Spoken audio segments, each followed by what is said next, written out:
ಎಷ್ಟು ಕಡೆ IPL ಎಷ್ಟು ಮನೆ ಮಠಗಳು ಹಾಳಾಯ್ತಾ ಇದ್ದಾವೆ ಗೊತ್ತಾ?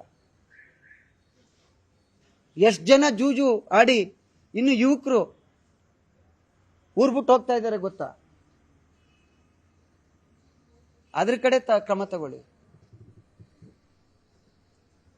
ಬೇರೆಯವ್ರ ಮೇಲೆ ಕೆಸರು ಹಾಕುವಂತ ಕೆಲಸನ ಮಾಡಿ. ನಾನು ಬೇರೆಯವ್ರ ತರ ಯಾರನ್ನೂ ದೂರಲ್ಲ.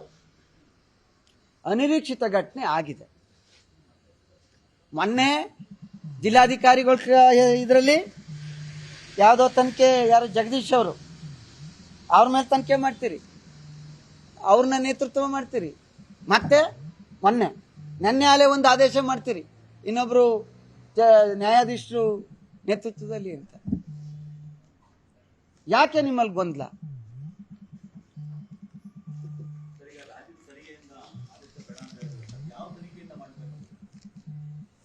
ನೋಡಿ ಸರ್, ಅಂಗೈ ಹುಣ್ಣಿಗೆ ಕನ್ನಡಿ ಬೇಕೆ ಅಂತ ಏನ್ ತನಿಖೆ ಮಾಡ್ತೀರಿ?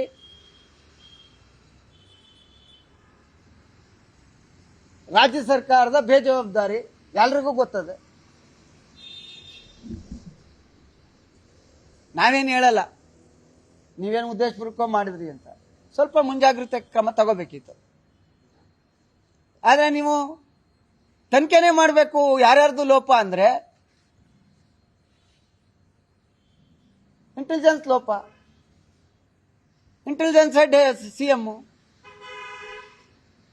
DPR ಲೋಪ, DPRದು ಚೀಫ್ ಸೆಕ್ರೆಟರಿ ಅದ್ರ ಹೆಡ್, ಅದಕ್ಕೂ CM ಇದೆ.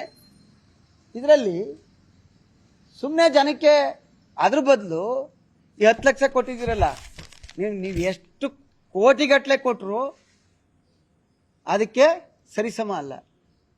ಅದನ್ನ ನಾವು ಸರಿ ತೂಗ್ಸಕ್ಕಾಗಲ್ಲ.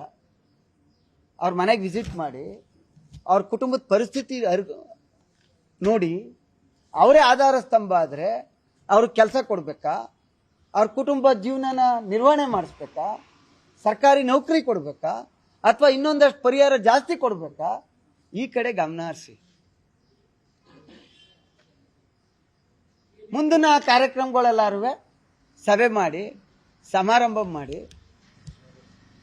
ಇದು ಸರ್ಕಾರಿ ಹಣನ ಖರ್ಚು ಮಾಡಿ ಆಡಳಿತ ಯಂತ್ರನ ದುರುಪಯೋಗ ಮಾಡಿಕೊಂಡು ಸಭೆಗಳು ಮಾಡ್ತೀವಲ್ಲ, ಆ ಥರನ ಇವು ಅಭಿಮಾನಿಗಳಿದ್ದಾರೆ. ಅದನ್ನ ನಿಯಂತ್ರಣ ಮಾಡ್ಬೇಕಾರೆ ಬಹಳ ಎಚ್ಚರಿಕೆಯಿಂದ ಕೆಲಸ ಮಾಡಿ. ಇವರು ಇದೊಂದು ಅನಿರೀಕ್ಷಿತ ಘಟನೆ, ಎಲ್ರಿಗೂ ಗೊತ್ತು, ಬೇಜವಾಬ್ದಾರಿ, ಮುಂಜಾಗ್ರತಾ ಕ್ರಮ ಆಗಿಲ್ಲ. ಅದ್ ಬಿಟ್ಬಿಟ್ಟು ಯಾರನ್ನೋ ಓಲೈಸಕ್ಕೆ ಯಾರ ಮೇಲೂ ಕ್ರಮ ತಗೊಳ್ಳೋದಾದ್ರೆ ನಿಷ್ಪಕ್ಷಪಾತವಾದ ತನಿಖೆ ಆಗಬೇಕು. ರಾಜ್ಯ ಸರ್ಕಾರದ ಯಾವುದೇ ಸಂಸ್ಥೆಯಿಂದ ಆಗಬಾರ್ದು. ರಾಜ್ಯ ಸರ್ಕಾರ ಹೊರತುಪಡಿಸಿ ಬೇರೆ ಸೆಂಟ್ರಲ್ ಇಂದ ನ್ಯಾಯಾಧೀಶರು ನೇಮಕ ಮಾಡ್ತಾರೋ, CBI ಮಾಡ್ತಾರೋ, ಅಥವಾ ಬೇರೆ ಸಂಸ್ಥೆಯಿಂದ ಮಾಡ್ತಾರೋ. ನಾನು ಇಂಥದ್ನೇ ಮಾಡಿ ಅಂತ ಹೇಳಲ್ಲ. ಆದ್ರೆ ರಾಜ್ಯದವರೇ ಮಾಡಿದ್ರೆ ಆಯ್ತು, ತನಿಖೆ ಮಾಡಿ. ಏನು ಎಲ್ಲಾರ್ಗೂ ಗೊತ್ತಿರೋ ವಿಚಾರ ಅಲ್ವಾ? ಒಂದು ಚುನಾವಣೆಗಳಾದ್ರೆ 144 ತತ್ತಿರಿ. ಇಂಥ ಸಂದರ್ಭಗಳಲ್ಲಿ ಒಂದು 4-5 ದಿವಸ ಬಿಟ್ಟು ಕಾರ್ಯಕ್ರಮ ಮಾಡಿ, ಒಂದು ಪೂರ್ವಭಾವಿ ಸಭೆ ಮಾಡಿ, ಪೊಲೀಸ್ನವ್ರಿಗೂ ಉಸಿರಾಡಕ್ಕೆ ಟೈಮ್ ಕೊಟ್ಟು ಮಾಡಿದ್ದಿದ್ರೆ ಈ ಘಟನೆ ಆಗ್ತಿರ್ಲಿಲ್ಲ.